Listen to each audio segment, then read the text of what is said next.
Salut tout le monde, c'est Pavel et le projet Money de Cash. Vous êtes sur la chaîne qui est consacrée aux investissements et au trading. C'est le dimanche matin et comme tous les dimanches matins, nous sommes ensemble pour le café du dimanche pour parler de la macroéconomie, de les grandes tendances boursières et de toutes les actualités qui ont eu lieu la semaine passée. Avant de commencer cette vidéo, comme d'habitude, je vous invite à vous inscrire à la chaîne Money de Cash, mettre la petite cloche pour être averti quand je publie de nouvelles vidéos. N'oubliez pas, s'il vous plaît, de me mettre des likes parce que pour moi, c'est super important pour faire développer cette chaîne. Et pour ceux qui veulent soutenir cette chaîne gratuite, vous avez un moyen de faire une petite donation avec un lien PayPal qui est dans la description à cette vidéo. Voilà. Donc c'est le premier jour du printemps, je vous en félicite. J'espère que c'est ensoleillé chez vous comme chez nous. Moi, il fait un peu froid, mais c'est quand même ensoleillé. On sent bien le printemps venir, donc c'est rassurant, ça donne de bonne humeur. Et aujourd'hui, nous avons pas mal de sujets que j'ai préparés pour vous.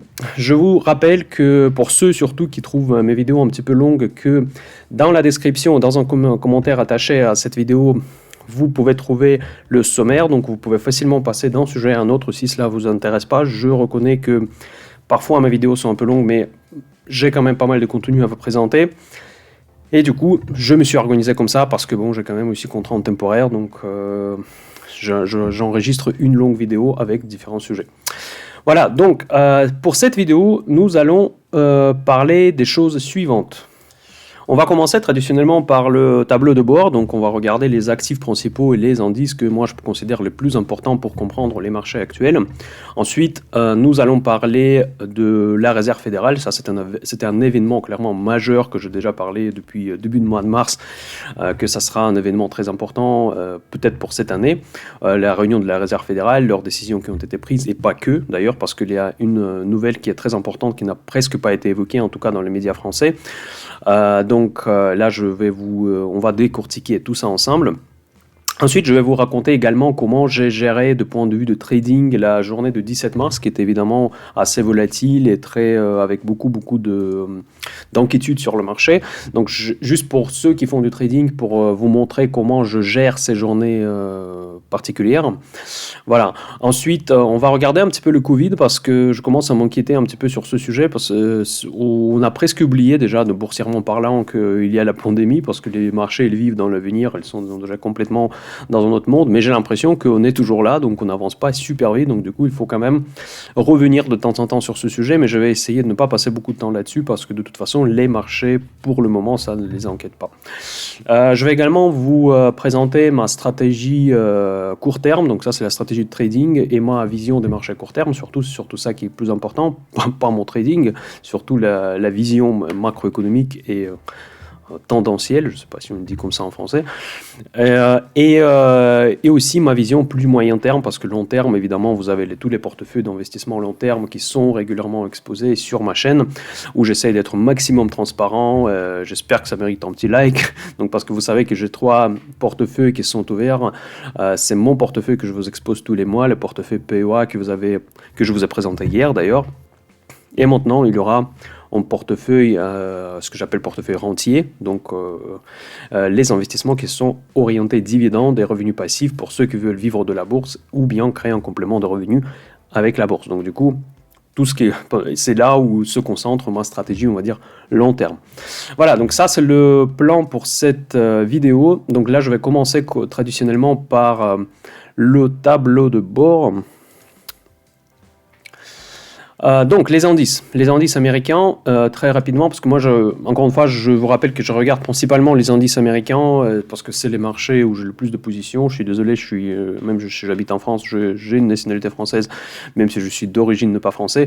Mais en tout cas, moi, je préfère de trader comme les marchés américains parce que de toute façon, avec un plus ou moins d'écart, les autres marchés développés suivent plus ou moins les mêmes tendances. Je sais qu'il y a une certaine décorrélation entre les marchés européens et le marché américain aujourd'hui, mais c'est surtout parce que les marchés européens, ils ont beaucoup de valeurs dites value, et c'est des valeurs qui ont subi l'intérêt des investisseurs ces derniers temps. Donc du coup, les marchés européens, ils ont presque pas senti cette correction que nous avons vécue au mois de mars, qui était plus concentrée sur le secteur technologique. Donc S&P 500 et Nasdaq ont baissé d'à peu près d'1% cette semaine.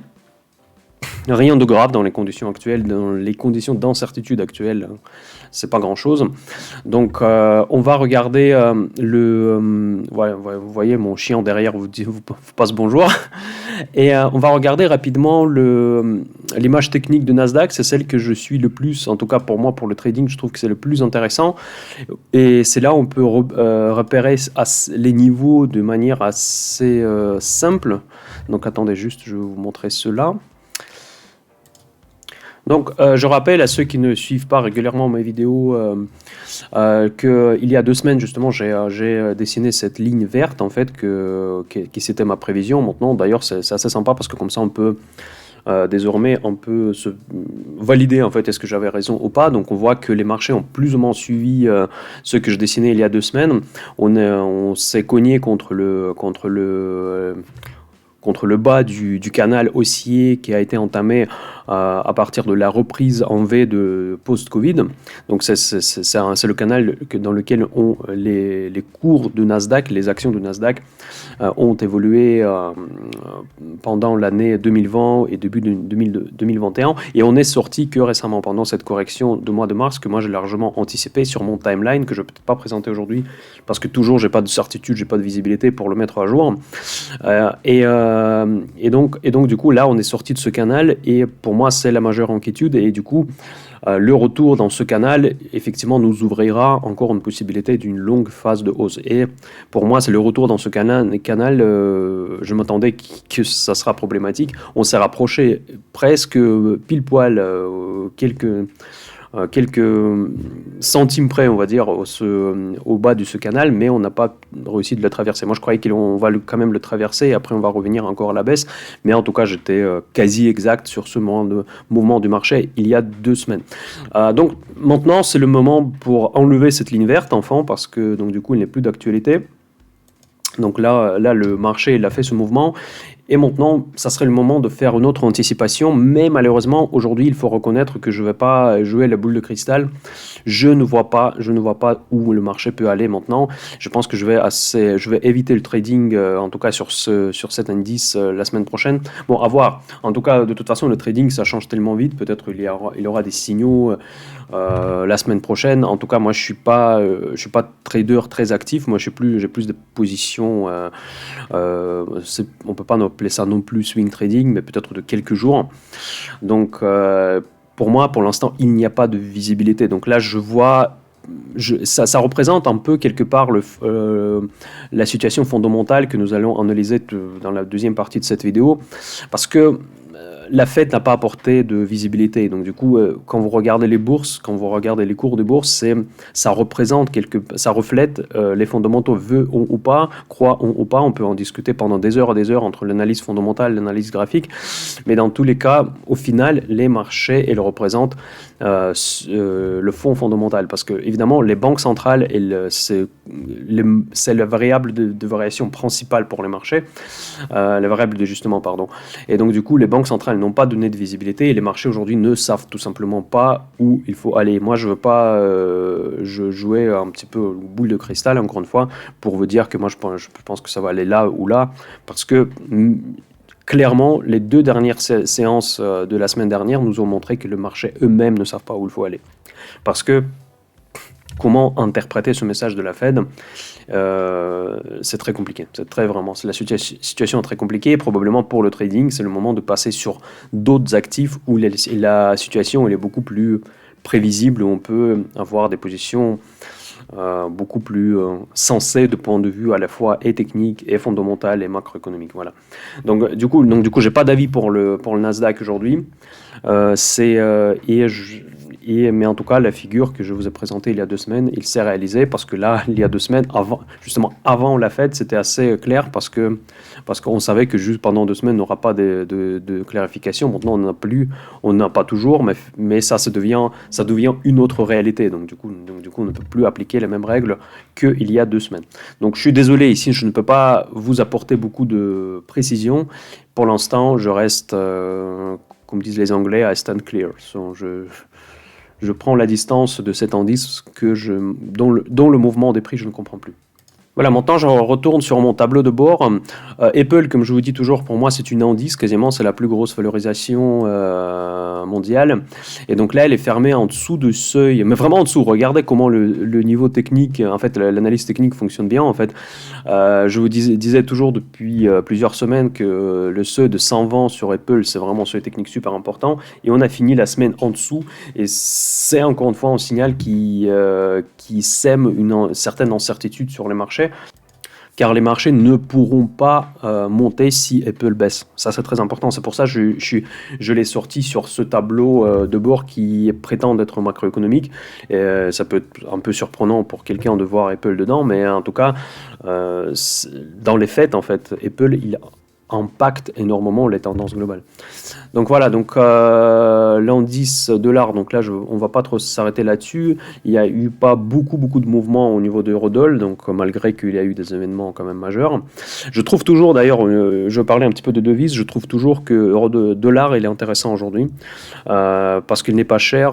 Je pense que c'est injustifié. S'il y a des risques qui retournent au marché, croyez-vous ou pas, il faut, on va dire, tuer dans sa tête l'idée de la fin du dollar, de méga inflation aux États-Unis. S'il y a des problèmes aux États-Unis, dans ce cas-là, bien avant, nous aurons des problèmes largement plus graves que les États-Unis.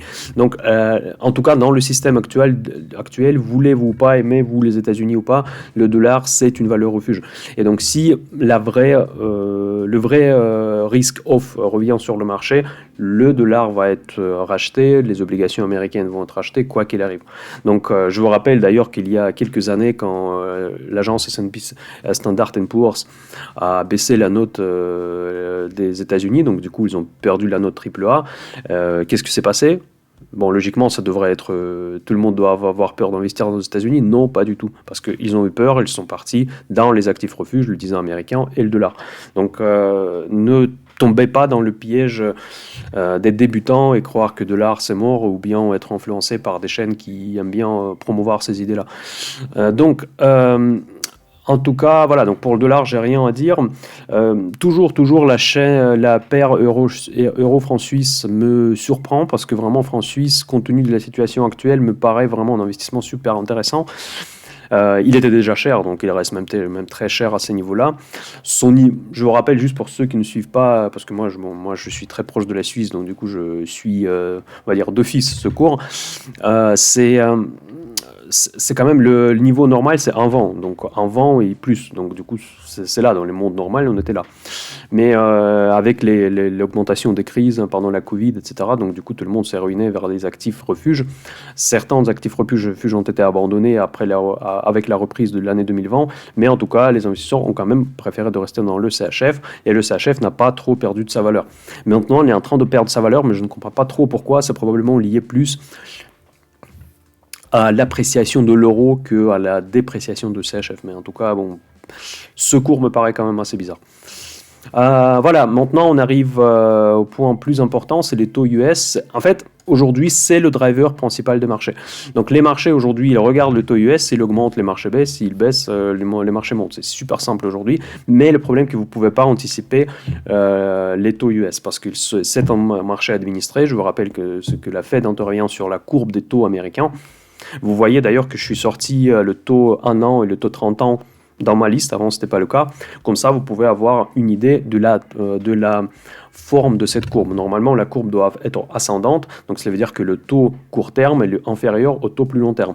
Donc, et pour qu'on puisse voir s'il ne commence pas à y avoir ce qu'on appelle inversion de la courbe, et comme ça sur mon tableau on pourra le voir directement. Donc là pour l'instant on ne parle pas du tout de la inversion de la courbe, au contraire on parle de l'accentuation, comment dire ça en français, désolé inconfort, augmentation de l'écart entre les taux avec des différentes maturités, ce qui est d'ailleurs normal dans l'économie normale, mais nous ne sommes pas dans l'économie normale, nous sommes dans l'économie inversée, comme je dis tout le temps, et donc du coup normalisation des conditions économiques peut être une mauvaise nouvelle paradoxalement. Donc faites beaucoup attention, parce qu'il faut, tout ce que vous avez lu dans les livres de l'économie, si vous les avez lus j'espère, tout est à l'envers aujourd'hui. Donc il ne faut pas chercher la logique, parce qu'aujourd'hui la logique est plutôt l'inverse que la logique normale. Un autre point super important d'ailleurs, sur lequel j'ai fait une très belle performance, mais finalement une déception, c'est le pétrole. Je vous ai déjà parlé la semaine dernière que Le pétrole, c'était à 70 $, c'était vraiment super belle opportunité pour le short. Ce que j'ai fait, donc là, il a littéralement chuté. À un moment donné, il avait une journée de jeudi, si je ne me trompe pas, il frôlait 10% de baisse. Ça arrive sur le pétrole, mais malheureusement, me suis mis en stop suiveur à près de 68. Donc parce que j'avais déjà des profits quand même assez intéressants. Et mon stop suiveur, elle s'est déclenchée, je sais plus, un petit peu en dessous de 100, ou je sais plus exactement, autour de 68 $ sur le Brent. Et finalement, je suis sorti, j'ai pas été dans le marché pendant cette grande journée de baisse. Voilà, donc malheureusement, bon, j'ai gagné de l'argent, mais c'est une déception. Voilà. Ensuite, l'indice VIX, voilà, là j'en ai parlé dans la chaîne Telegram. D'ailleurs, je vous rappelle que la chaîne Telegram, c'est très important si vous voulez suivre le projet Mind the Cash de près. Le lien est dans la description, c'est comme WhatsApp, vous cliquez le lien, après tout marche tout seul. Il y a un espèce de chat où vous pouvez poser la question, donc il y a beaucoup d'informations intéressantes qui est partagée. Donc, je pense que ça mérite au moins d'essayer. Voilà. Donc, par exemple, vous me posez pas mal de questions dans les commentaires, vous pouvez facilement faire la même chose aussi dans le Telegram et probablement quelqu'un vous répondra plus vite que moi parce que je suis un peu débordé en ce moment. Et du coup, le VIX, j'en ai parlé justement dans le Telegram que pour moi c'est une excellente opportunité aujourd'hui, parce que les niveaux de VIX ne correspondent pas à la réalité du marché, parce que le marché doit être beaucoup plus enqué aujourd'hui, on va voir pourquoi, et pourtant il n'y est pas. Donc c'est une question que je me pose, mais le problème de VIX, c'est que c'est très difficile à trader, parce que moi je veux parler de ma stratégie de cette semaine, et j'ai toujours d'ailleurs cet ETF VIX, mais ces ETF ils ont beaucoup de slippage, ce qu'on appelle, et donc du coup c'est très difficile de les trader, il faut vraiment être exact sur le timing.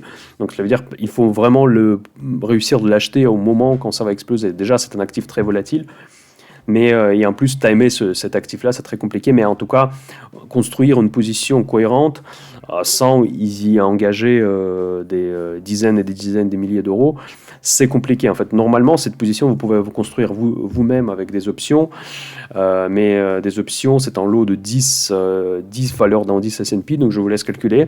Donc 4000 multiplié par 10, c'est un lot. Donc, sachant que vous allez pour construire vous-même l'indice VIX, c'est en straddle optionnel, donc vous devrez acheter en call et vendre et acheter en put pour le même strike, pour la même maturité. Donc ça veut dire que vous devez acheter au moins deux lots dans le sens inverse. Mais en tout cas, pour votre appel de marge, tout ça, je ne sais pas comment, si vous tradez à ce niveau-là, donc comment votre broker pourra l'accepter, parce que c'est quasiment 100 000 euros d'exposition théorique. Donc je ne sais pas si... En tout cas, je ne vous conseille pas du tout de le faire, mais c'est juste pour vous dire que c'est vraiment une stratégie pour des gros portefeuilles. Il ne faut pas trop s'emballer avec des ETF, parce que les ETF, vous n'allez jamais pouvoir suivre le VIX exactement. Donc voilà, donc c'est juste une petite parenthèse sur le VIX, mais pourtant son niveau absolu aujourd'hui, il me paraît vraiment délirant par rapport à la situation. Donc, je peux même faire un petit pari demain pour la semaine prochaine, que peut-être pas la semaine prochaine, parce que je pense que les choses les plus intéressantes vont commencer après le 1er avril, je vais vous expliquer pourquoi. Mais je pense qu'il va flamber littéralement dans les prochains jours, le VIX. En tout cas, moi, je pense que je ne comprends pas comment il peut rester à ce niveau-là. Regardez déjà juste l'historique, c'est juste pour vous donner une idée. C'est...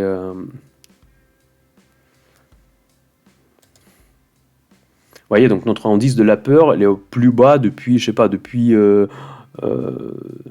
sais pas combien de temps là. Donc on est au plus bas. On est plus bas. En tout cas, dans l'histoire récente, depuis l'année, sur l'année, on est au plus bas. Et pourtant, la situation, il est en train de dégénérer, on va dire, avec le message de la Fed, etc. Donc voilà, donc pour le VIX, on a vu, bon, après le CAC 40, Shanghai, d'ailleurs, je vais regarder comment ça fait, parce que c'est important de regarder les marchés émergents. Je ne parle pas évidemment de la France comme un marché émergent, mais Shanghai, vous voyez, ça a baissé encore.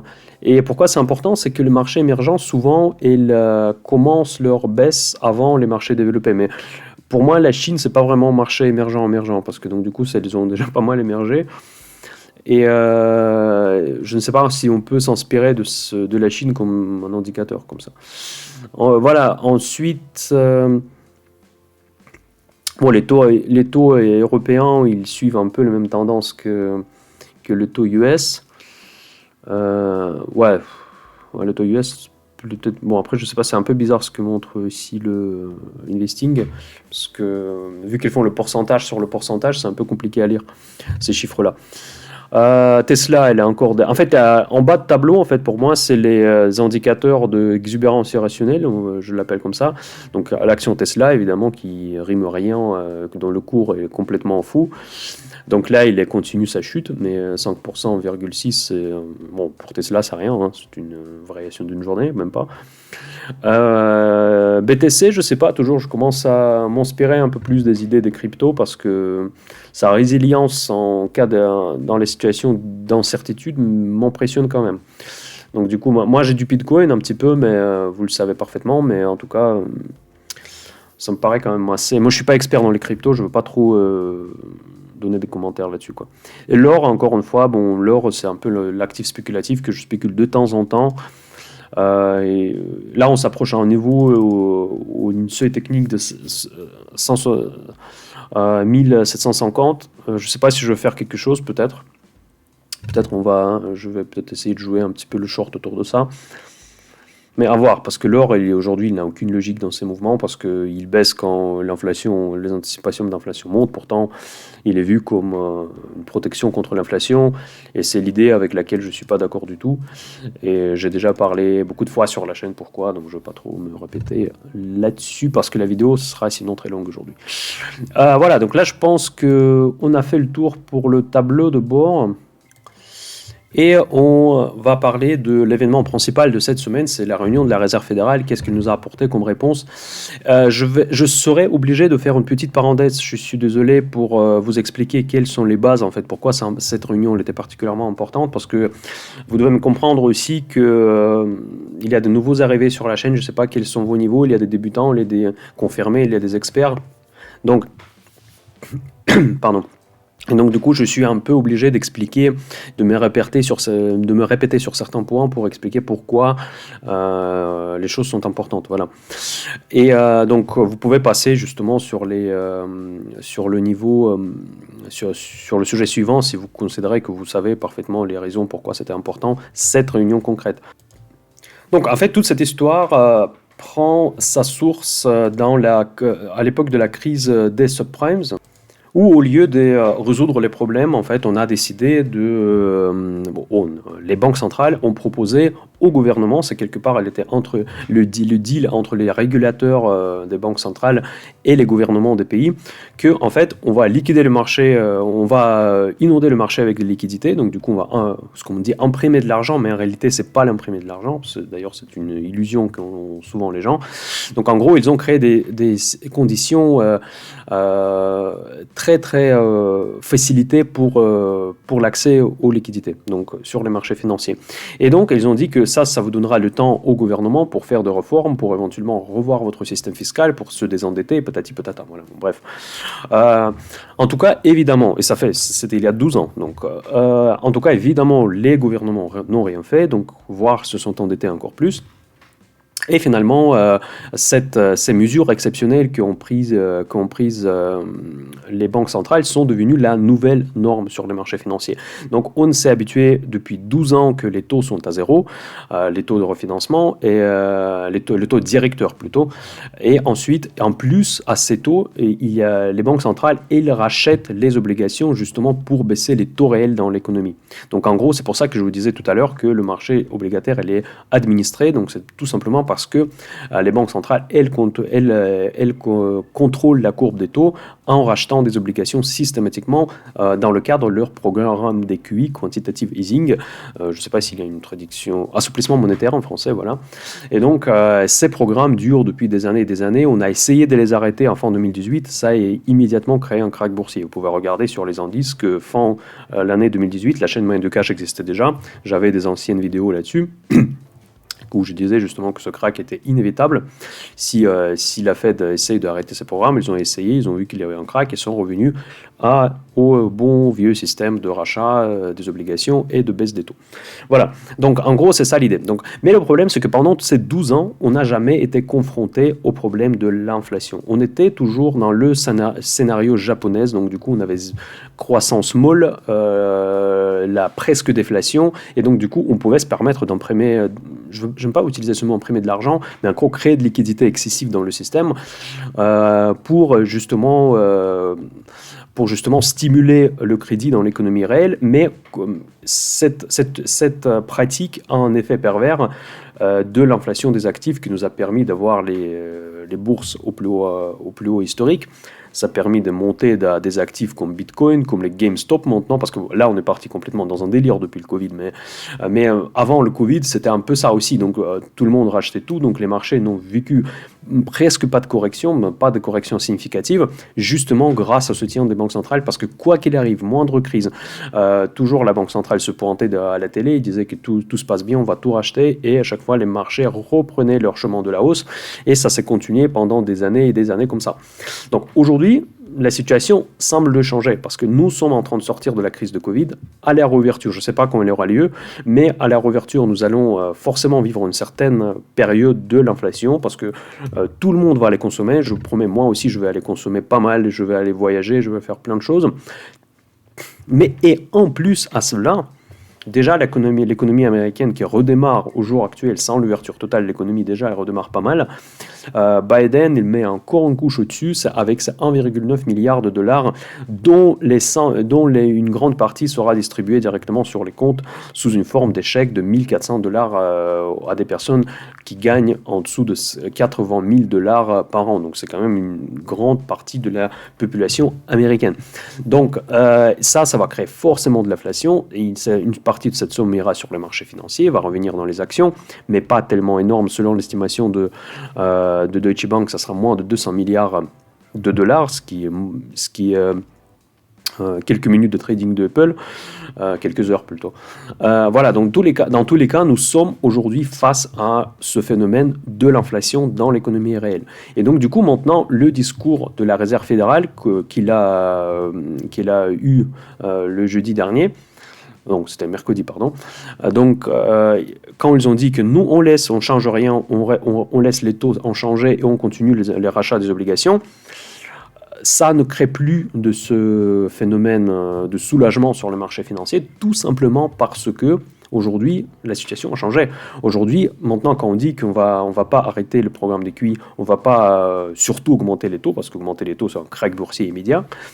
Mais surtout, on n'arrive plus à se projeter avec cette stratégie. C'est pour ça que je m'attendais avec impatience à cette réunion, parce que je croyais que la Réserve fédérale donnera des clarifications par rapport à son programme futur, comment ils vont agir par rapport à cette inflation. Mais Jerome Powell, comme la dernière fois, il a joué un peu la carte, genre, nous, rien ne se passe, l'inflation pour nous, c'est pas un problème, mais il sait que c'est un problème. Il sait parfaitement que c'est un problème. Ce n'est pas un problème si l'inflation reste dans la fourchette raisonnable, disons 2,5%, mais si l'inflation dérape, et c'est très fortement probable, s'il dérape à 3, 3,5, 4, voire plus, ce qui n'est pas impossible non plus, donc ça va vite lui créer des problèmes, et aujourd'hui, il ne nous a pas présenté aucun instrument comment il va changer sa politique. Donc, parce que s'il va continuer à racheter des bons de trésor et garder les taux directeurs à zéro, l'inflation va continuer à déraper, parce que pour ceux qui sont novices dans l'économie, dans la macroéconomie, donc la régulation des banques centrales, si je la simplifie à fond, donc ça veut dire quand là l'économie elle est en surchauffe, dans ce cas-là donc tout se passe bien, tout le monde travaille, tout le monde achète, dans ce cas-là les banques centrales elles essayent d'un petit peu calmer l'économie en montant les taux, mais en tout cas quand l'économie passe dans une phase descendante, donc du coup on consomme moins, donc du coup la croissance descend, la Fed elle baisse les taux pour justement stimuler un petit peu le crédit, ainsi stimuler l'économie, parce que toute notre économie dans le monde actuel, elle se base sur le crédit. Et aujourd'hui, ils ne peuvent plus implémenter cette stratégie, et ça c'est la base des bases de l'économie capitalistique. Aujourd'hui, on ne peut plus utiliser cet instrument qui est décrit dans tous les livres des économies. Et ceux qui me disent aujourd'hui que l'inflation, ce n'est pas un problème, je les je la regarde les grands yeux ouverts parce que ça veut dire qu'il n'a jamais lu aucun livre sur la macroéconomie. Évidemment, ça pose un problème. Après, quel problème ça pose, quel effet collatéral ça va provoquer, ça c'est un autre sujet. Probablement les problèmes ne seront pas si graves et c'est des problèmes que l'inflation va causer finalement, on pourra vivre avec. Possible, mais si on est optimiste, mais possible, probablement pas. Donc il ne faut juste pas être raisonnable et comprendre que l'inflation plus importante que prévu et plus durable que prévu éventuellement posera des problèmes si on garde les taux à zéro. Donc du coup, aujourd'hui, la Fed est bloquée. Et quand la Fed est bloquée, elle ne pourra plus aider au marché. Parce que si le marché aujourd'hui commence à chuter, dans ce cas-là, la Fed, normalement, ce qui se passerait dans les 12 ans, dans les dernières décennies, il se pointerait dans quelques semaines et dirait non, ne vous inquiétez pas, on augmente le programme de QE. Aujourd'hui, s'il augmente le programme de QE, ça va au contraire encore plus aggraver ce problème. Donc aujourd'hui, la Fed nous a laissé sans précision. Et face à cette incertitude jusqu'à mois de juin, donc la prochaine réunion, parce que maintenant ils le font plus rarement, on le faisait tous les mois, maintenant ils le font tous les 3 mois, je crois. Et donc jusqu'à mois de juin, on ne va pas avoir des nouvelles de la Fed parce que je ne sais pas comment les marchés vont avaler cette pilule. C'est pour ça d'ailleurs que ma stratégie devient plus swing trading que investissement long terme. On va en parler plus en détail. Voilà. Maintenant, je vais vous parler d'un sujet où j'ai l'impression d'être la seule personne, en tout cas sur YouTube français, qui en parle, qu'il y avait quand même une méga importante nouvelle qui a été diffusée suite à la réunion de la Réserve fédérale, et cette nouvelle est tombée le vendredi dernier, c'est que la Réserve fédérale n'a pas prolongé ce qu'on appelle les CLR. Donc là, je vais vous tout expliquer. Par contre, là, on va rentrer un petit peu dans le dur du sujet. Et donc, ceux qui sont novices, peut-être, ça sera un peu plus compliqué. Donc, rejoignez-nous sur Telegram ou posez les questions dans le commentaire pour que je puisse vous apporter plus de précisions. Mais je vais essayer d'être clair. Donc, qu'est-ce que c'est les CLR? CLR, en anglais, cela veut dire Supplementary Leverage Ratio. Donc, pendant la crise, au tout début de la crise de Covid, qu'est-ce qui s'est passé? Les banques commerciales, cette fois, ont eu tellement peur qu'ils ont commencé à vendre les actifs sur leur bilan pour obtenir du cash. Parce qu'évidemment, quand il y a une crise, tout le monde veut du cash. Et le plus gros actif qu'ils ont sur leur balance, c'est les bons de trésor. Donc, ils ont beaucoup d'obligations, ça c'est comme ça que fonctionne le système bancaire. Voilà, bon ça on va pas trop rentrer en détail. Et dans les systèmes de régulation bancaire, il y a une notion qui s'appelle les réserves. En fait, donc une fois que la banque commerciale, par exemple Société Générale ou Wells Fargo, je ne sais pas, quand on achète un actif ou quand on donne un prêt, en fait, elle est obligée, d'après la Banque centrale, d'après la communauté bâloise qui se trouve en Suisse, de mettre une certaine somme en réserve. Après, selon le risque d'actif, et cette somme peut être plus ou moins importante, peu importe. En tout cas, imaginons qu'il y a une certaine somme à mettre de côté, parce que chaque actif comporte un risque. Okay, et donc, du coup, pour justement assouplir ces règles, ça, ce sont des contraintes, en fait. C'est la communauté bâloise, c'est la police des banques, en fait, quelque part. Et donc, du coup, elle contrôle que les banques ne prennent pas des risques excessifs. Et comme une partie des mesures exceptionnelles pour adresser le problème de Covid, la communauté bâloise, évidemment sous l'influence des États-Unis, ils ont décidé de ne pas tenir compte des dépôts, donc en fait des placements que nous faisons dans les banques, et aussi des trésors américains sur les balances des banques comme des actifs à risque. Donc du coup, ils étaient considérés comme du cash, mais c'était une procédure exceptionnelle pendant la crise de Covid qui prend la terme au mois de mars. Ce mois de mars, dans quelques jours. Là. Okay, et donc, avec cette réunion de la Réserve fédérale, ce qui était largement entendu par les marchés, que la Fed prolonge cette levée de restrictions. Et donc, du coup, ce qu'elle permet aux banques encore de bénéficier de cette condition exceptionnelle. Et donc, du coup, ça facilitera les je sais pas comment dire ça en français, les reserve requirements qui sont en fait les obligations de garder des réserves des banques d'après la Banque centrale que ces conditions allégées vont perdurer encore au-delà de 31 mars. Mais finalement, pour moi, c'était complètement une surprise, je ne m'attendais pas du tout à ça.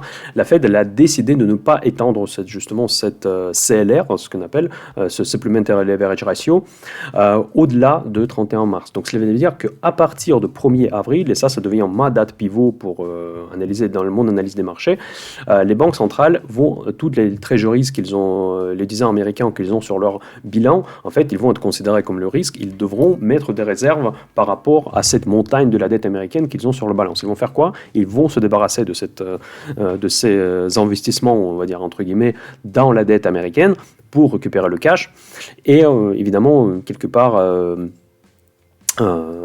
alléger leur bilan d'après le régulateur des banques. Donc, qu'est-ce qui va se passer concrètement? Du coup, il y aura encore une nouvelle vague des ventes sur la dette américaine et donc du coup la nouvelle hausse des taux. Donc, je ne serais pas étonné qu'à partir de 1er avril 2021, on vit encore une nouvelle vague de hausse des taux aux États-Unis et ce sera dû justement à ce manœuvre purement bancaire quand les banques commerciales seront obligées de se débarrasser des bons de trésor américains pour récupérer les cash et en fait renforcer leurs réserves de cette façon. Ou bien se débarrasser d'autres actifs plus risqués. Je ne sais pas quelle sera la procédure par rapport à ça, mais ça va faire un mouvement tectonique sur les niveaux de réserve. Ça, ce sont des sommes gigantesques, c'est vraiment des trillions de dollars qui vont bouger dans tous les sens. Et ça pourra créer encore des perturbations sur ce marché. Donc du coup, pour la semaine prochaine et début de la semaine d'après, je ne vois pas grand-chose à ce niveau-là, pas énorme risque. Mais en tout cas, à partir du 1er avril, mécaniquement, ce processus devra être démarré. Peut-être qu'il va commencer un peu avant. Mais il faudra quand même garder l'œil sur la dette US, encore une fois, ça ne change pas. Et je pense qu'on est loin de la fin de la hausse de taux aux États-Unis. Voilà, c'est juste pour vous dire cet élément qui est majeur, qui est complètement passé entre les filets, on va dire, tous les médias. J'ai vu nulle part dans les médias français quelqu'un parler de ça. Bon, je regarde peut-être tout, je regarde pas tout, mais dites-moi si vous avez vu quelque part parler de ça, mais moi je connais pas. Mais dans tous les cas, le constat est simple que en cachette, la Fed, elle commence les restrictions de fourniture de liquidités au marché. Donc c'est une restriction monétaire. Donc elle a été démarrée, elle n'a pas été annoncée, mais elle a été démarrée. Donc faites beaucoup attention parce que c'est sur cet approvisionnement en liquidités tous les marchés ont tenu pendant ces années-là. Dans cette vidéo, je voudrais consacrer quelques minutes pour la partie trading. Si ça ne vous intéresse pas, vous pouvez passer sur notre sujet pour vous présenter comment j'ai géré cette journée de 17 mars que moi je m'attendais très volatile. Ben, finalement, elle n'y était pas, mais en tout cas, elle pourrait être très très volatile si la Fed annonce quelque chose à ce moment-là. Juste pour vous, pourquoi je trouve ça important pour ceux qui font du trading, en fait, pour que vous puissiez vraiment envisager comment il faut se préparer à des journées de grande volatilité. Donc, qu'est-ce que je fais au début? En fait, dans mon portefeuille, déjà, la première chose, et c'est toujours la première chose, avant que vous commencez à faire des shorts, acheter des VIX, faire tout n'importe quoi, pensez à l'exposition de votre portefeuille. Est-ce qu'il y a des lignes où vous pouvez alléger votre exposition ou bien temporairement sortir du marché sur des valeurs les plus risquées, les plus volatiles? Donc, pour moi, je suis sorti avant cette journée, j'ai pris des profits sur CRISPR, sur Virgin Galactic qui m'a fait 30% en quelques jours. J'ai vendu Vertex, Pharmaceuticals. J'ai vendu tout un tas de lignes que je comptais de toute façon reprendre juste après. Parce que je ne voulais pas être pendant la journée où la forte baisse était probable, je ne voulais pas rester exposé à ces valeurs qui ont une bêta énorme et qui sont très volatiles. Donc du coup, la première étape que j'ai fait, j'ai gardé uniquement dans mon portefeuille des valeurs avec lesquelles, s'il y a une crise déclenche demain, que je peux passer sans problème. Ça, c'était les Amazon, Microsoft, je n'ai pas. Après, il y a le Roche-Holding, les pharma, les grandes technologies, que même si elles baissent, pour moi, ça ne pose pas de problème. D'ailleurs, j'ai du Apple maintenant dans le portefeuille. Donc, je fais cette première étape, ok. Deuxième chose, j'avais pas trop de conviction dans les marchés, parce qu'en fait, je savais pas où les marchés vont aller, vers la hausse, vers la baisse. J'avais une petite préférence pour la baisse, parce que je voyais pas comment la Fed pouvait communiquer pour que les marchés montent. Et Du coup, j'ai pris ma décision short, quelque part, elle était plus centrée sur le pétrole. C'est là où je voyais une opportunité évidente. En tout cas, pour moi, elle était la plus évidente par rapport aux autres. Donc, à l'époque, le pétrole était à $60. Et donc, du coup, ma décision, ma logique était suivante, en fait, que s'il y a un sell-off macro, suite à la Fed, donc forcément, le pétrole sera vendu. Déjà, je trouve le pétrole super cher par rapport à l'état sanitaire dans lequel nous sommes. De toute façon, c'est un actif qui est juste manipulé par OPEP. Donc l'OPEP peut faire que le prix devienne négatif et le PEP peut faire que les prix fassent $100. Aujourd'hui, $100 pour moi, ça me paraît vraiment impossible. Mais par contre, le pétrole a baissé quand la consommation de pétrole pétrole a flambé pendant que la consommation de pétrole a baissé. Donc du coup, il n'y a aucune logique. Et en tout cas, pour moi, c'était vraiment l'opportunité que je voyais de manière assez évidente. Donc du coup, j'ai pris le short sur 70 pétrole. Et donc là, c'est le short qui a très, très bien marché. Ça, c'était ma première, quelque part, protection. Mais, comme je vous ai dit, en fait, je suis sorti trop tôt du pétrole, malheureusement. Et du coup, je voulais pas reprendre la même position et j'ai décidé d'acheter, justement, ça j'écris dans le Telegram, j'ai pris le ETF VIX, mais pourquoi je l'ai pris? Parce que je sais qu'il a le slippage, je sais que c'est un VIX c'est très volatile. J'ai pris uniquement pour quelques jours. Parce que pour la journée comme 17 mars, il est évident que, bon, là il est évident, je dis maintenant parce qu'on sait qu'il n'y a pas eu beaucoup de volatilité, mais normalement ce sont des journées très volatiles. Et quand je vois le VIX à 20 ou à 19 et quelques, c'est clairement une opportunité. Ce n'est pas normal que le VIX est à tel niveau avant une journée aussi importante. Et donc du coup, c'était normal de se mettre dans long dans le ETF. Et exceptionnellement, la volatilité n'était pas énorme. Et donc du coup, aujourd'hui, je perds de l'argent. Mais en tout cas, malgré que vous voyez, donc là un petit peu l'incohérence de la cohérence du trading, c'est que malgré que je perde de l'argent sur cette position de fait, je trouve que cette décision d'investissement, elle était bonne. Ça peut paraître paradoxal, mais tout simplement parce que l'événement qui s'est passé, que la Fed n'a pas finalement bougé les marchés, c'était extrêmement méga peu probable. Mais ça, c'est passé. Donc, il y avait beaucoup plus de chances de point de vue probabilité que ça se passe autrement. Donc, que les marchés... en fait, je suis pas étonné par le message de la Fed qu'ils ont dit qu'on va rien faire, mais je suis étonné par les réactions, plus exactement non-réaction des marchés. Vous voyez, je pense que justement le marché il réagirait plus sur cette histoire de CLR, que quand même le marché le sait, que sur les annonces, on va dire, neutres de Powell. Les annonces neutres de Powell étaient largement prévues. Mais ce qui, pour moi, n'était pas prévu, que les marchés ne tiennent pas compte de ça, il ne prend pas négativement cette information.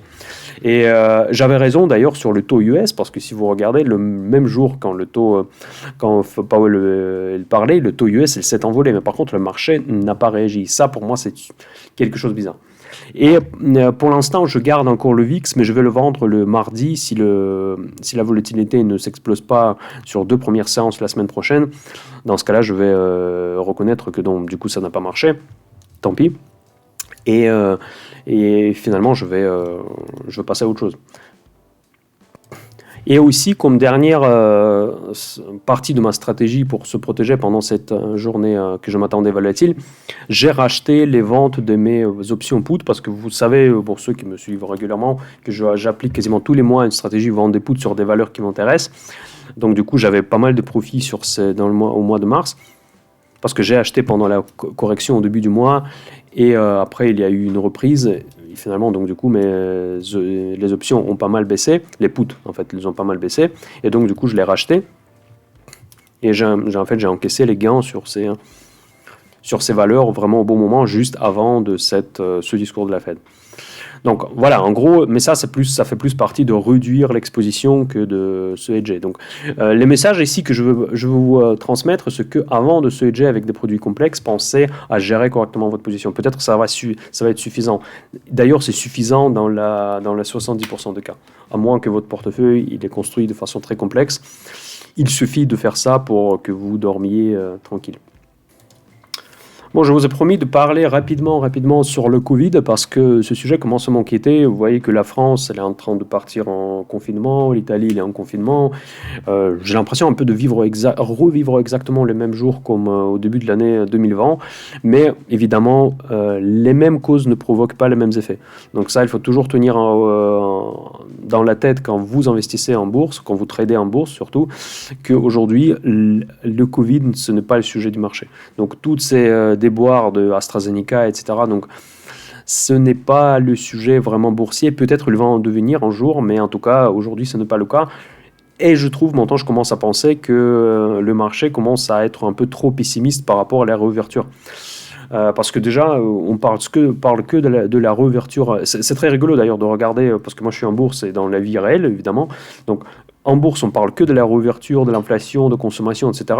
Mais dans la vie réelle, on parle des reconfinements, des nombres des cas encore nouveaux en augmentation et des problèmes de fournissement, d'efficacité de certains vaccins et de problèmes de logistique. Donc c'est quand même, vous voyez, de deux mondes vivent pas du tout la même réalité. Donc dites-moi dans les commentaires ce que vous en pensez, mais pour moi, on n'est pas du tout sorti de l'affaire, mais pourtant, on est en train déjà pressé. Donc là, je regarde la carte et le rouge, vous voyez, donc rouge, ça veut dire que ces pays qui avancent plutôt bien dans leur vaccination, si la France, elle est rouge, et nous sommes en France, on sait que quand même, on est encore loin d'être vacciné, donc ça fait peur, vous voyez, donc là, j'imagine comment c'est dans les autres pays. Vous voyez, donc c'est quand même assez étonnant que les marchés ignorent complètement ce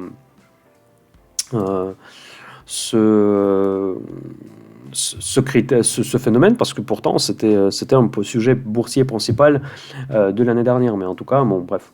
Bon, vous voyez, comme la France apparaît comme un leader, donc j'imagine que dans les autres pays, c'est encore pire. Voilà.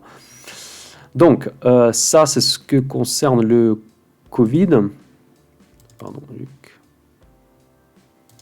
Donc maintenant, je vais vous parler de deux sujets, en fait, ma vision et ma stratégie court terme et ma vision et ma stratégie moyen terme. Donc long terme, évidemment, c'est complètement autre chose, ce sont mes portefeuilles que vous pouvez trouver sur la chaîne. Donc court terme, je ne sais pas en fait, encore une fois je vous répète, c'est que l'incertitude, pour moi elle est totale aujourd'hui, en tout cas jusqu'au 1er avril, je ne sais pas ce qui va se passer sur les marchés. Et pour être honnête avec vous, j'ai fait un très bon mois de mars jusqu'à vendredi dernier. Et le vendredi dernier, j'étais vraiment hier très mécontent parce que j'ai malheureusement perdu pas mal. Mais je reste toujours positif. En fait, j'ai un objectif d'être toujours positif sur chaque mois. Même si c'est un peu, faut que du point de vue trading, je parle, hein, pas mon portefeuille long terme, ça c'est complètement autre chose. Je regarde presque pas trop les PNL de si près, donc je me concentre sur l'analyse des entreprises et de ma vision long terme. Mais pour le trading, évidemment, vraiment, je contrôle mes performances mois par mois. Donc du coup, pour moi, je veux que chaque mois soit clôturé dans le vert. Donc, malheureusement, maintenant, je suis toujours dans le vert, mais je devrais être super prudent ou voire rien faire jusqu'à la fin du mois pour que je reste dans le vert. Donc parce que là, je suis vraiment dans le seuil de passer dans le rouge à cause d'une seule bêtise, justement quand j'ai décidé de trader le vendredi. En plus, le vendredi, c'était la journée des 4 sorcières, la journée d'expiration des options de futurs, etc. Donc c'est une journée absolument imprévisible au niveau des cours. Et dans mon backlog de trading, parce que moi je suis un espèce d'un cahier d'expérience, de retour d'expérience, je pense que je vais éviter de trader le marché quand il y a seulement 4 jours comme ça dans l'année, quand il y a par trimestre en fait, quand il y a une clôture de tous ces produits, parce que le marché est absolument irrationnel dans ces jours-là, donc du coup on peut faire que des conneries sur ces marchés-là. Donc aujourd'hui, du coup, pour la semaine prochaine, j'ai pas de stratégie. Seule idée que je vois, c'est si le pétrole remonte, ça j'espère un petit peu, il me redonne la chance de le shorter autour de 170. Cette fois, le short sera peut-être un peu plus important. Et je ne vois pas vraiment du tout, surtout dans les conditions sanitaires que je viens de vous présenter, je vois pas comment on peut être à ces niveaux-là. Pour moi, c'est juste nonsense. Et Après, nonsense, je comprends pourquoi, en fait, je vous dis la bêtise, je sais, c'est que parce qu'au PEP, ils ont fait comme ça pour que les prix remontent, mais le prix réel du pétrole n'a rien à voir, en fait. Je sais pas à quel niveau il est, mais sans OPEP, on serait dans les 20-30 aujourd'hui. Donc parce que c'est juste, et il y a beaucoup de batailles politiques au sein de cette organisation, parce que certains pays comme la Russie veulent exporter plus, mais pour le prix moindre. Mais l'Arabie Saoudite, je ne sais pas trop leur position. J'ai l'impression qu'ils préfèrent d'avoir le prix plus important. Bon, bref. Mais la situation peut-être économique en Arabie Saoudite est un peu meilleure qu'en Russie. Mais bon, bref. Voilà, donc pour moi, c'est un peu ça l'idée, c'est que les marchés sont... Je comprends pas où ils peuvent aller, parce que techniquement parlant, on devrait même revenir normalement dans le canal haussier. Donc du coup, j'aimerais bien techniquement me positionner sur la hausse de S&P, de Nasdaq, pardon. Je précise juste que c'est Nasdaq 100, c'est pas Nasdaq Composite. Donc c'est les futurs sur le Nasdaq 100. Et ça serait logique, effectivement, de voir reprise de cette tendance haussière. Mais fondamentalement, surtout du point de vue des banques centrales, je ne vois pas ce scénario comme probable. Je trouve que le marché, tout simplement, est en train de se tromper aujourd'hui. Je ne veux pas trop suivre les signaux techniques qu'il nous donne aujourd'hui. Tout simplement parce qu'il y a une certaine inertie après 12 ans qu'on a vécu dans les QI et machin. Je pense que tout simplement, le marché aujourd'hui ne réalise pas encore que le monde est en train de changer. Donc du coup, je n'ai pas forcément de vision court terme, sauf le pétrole. Et probablement, on pourra faire quelque chose sur l'or, en fait, autour de 1750, probablement, pour jouer un peu le pullback sur 1700, ou bien se mettre en hausse si on casse le 1750. Donc, techniquement parlant, je ne vois pas énormément d'opportunités. Ensuite, pour tout ce qui concerne la vision un petit peu plus moyen terme,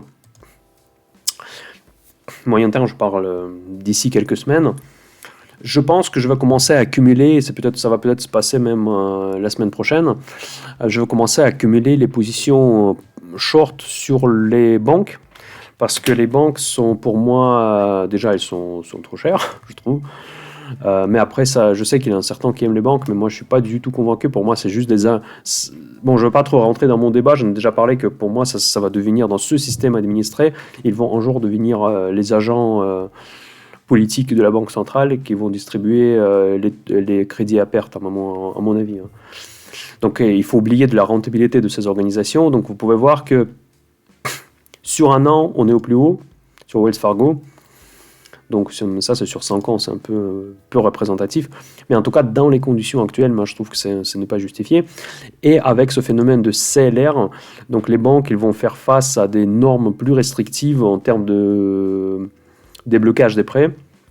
Ils devront revoir leur bilan et ils ne sont pas prêts pour ça. C'est pour ça d'ailleurs qu'ils ont baissé, ce vendredi. Et pour moi, ça sera une opportunité spéculative de les vendre. Je ne sais pas quelle stratégie je vais appliquer. Je pense que je vais peut-être passer par les options, soit par les shorts directs, soit par les deux.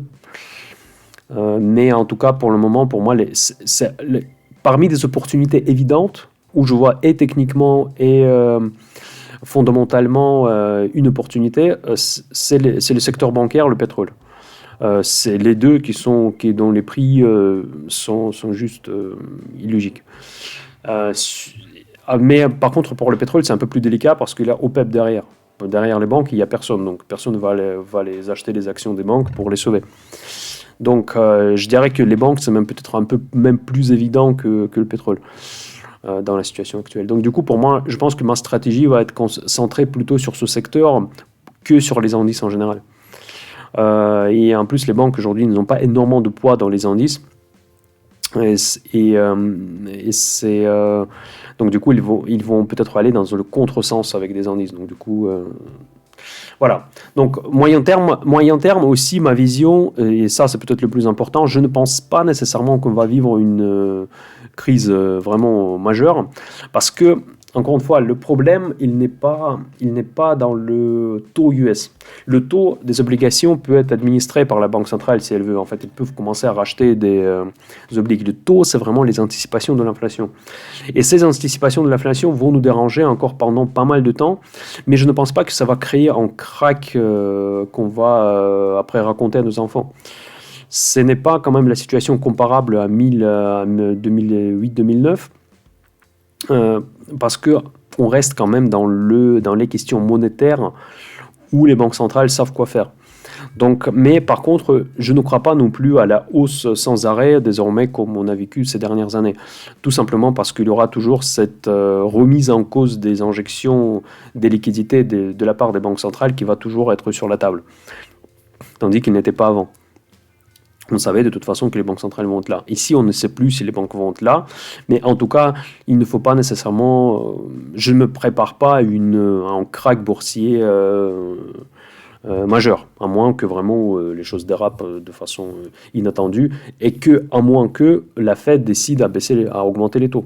Oui, parce que d'abord, pour augmenter les taux, il faut d'abord arrêter les QE. Déjà, c'est une chute boursière. Et si encore derrière, on va augmenter les taux, ça, c'est encore plus la chute boursière.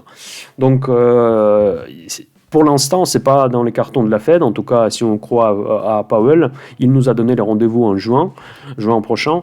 Et donc, du coup, entre aujourd'hui et juin, je pense que c'est ça que j'appelle le moyen terme. Je vais être short banque, certainement.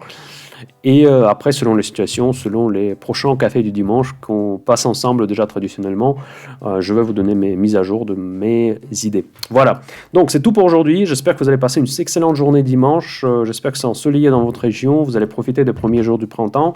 Donc mettez-moi des likes s'il vous plaît. Pour ceux qui veulent soutenir la chaîne Mind du Cash, vous avez un lien PayPal dans la description de cette vidéo pour faire une petite donation. C'est le geste qui compte, pas le montant. Et donc partagez cette vidéo si vous avez quelqu'un qui s'intéresse à la bourse, ça me fait beaucoup plaisir. J'étais ravi de passer ce temps avec vous ce matin. Je vous souhaite tout le meilleur. Bon dimanche, à très bientôt.